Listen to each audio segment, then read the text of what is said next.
We're standing here in St. Louis's historic Dutchtown neighborhood. This community has struggled in recent years. However, several small businesses are working to revitalize the area. Let's take a look.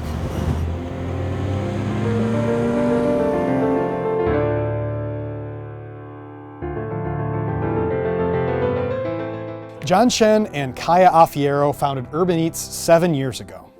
They have a vision for revitalizing the Dutchtown neighborhood through healthy food and beverage in a community space that welcomes a diverse group of people and incorporates an arts collective. A few blocks from Urban Eats is Sister Cities. When a young man from the neighborhood named JJ stopped in one day, Sister Cities co-owner Pam offered him a job. And Pam was like, "You want to make a couple of extra bucks? I got some dishwasher shifts for you." And I was like, "Sure, why not?" He was quickly promoted.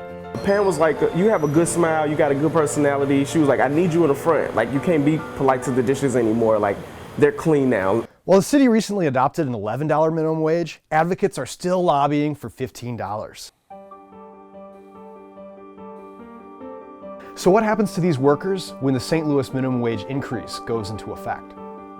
If I were to have to pay $11 as a base salary, we would probably eliminate all of our labor positions, go back to staffing the restaurant ourselves, and it would eliminate a half dozen jobs in this particular restaurant.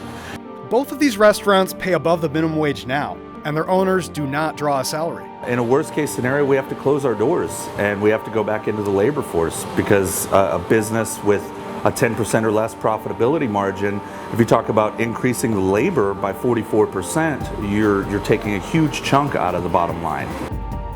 This minimum wage increase is a significant hurdle for these businesses. Basically, I call this is a sink or swim approach, which is here's a minimum wage increase, and then you figure out how to cope with this. And that is irresponsible, I argue is unethical. Dutchtown is a neighborhood in need of revitalization, and that's what these restaurants are doing by creating jobs for the community.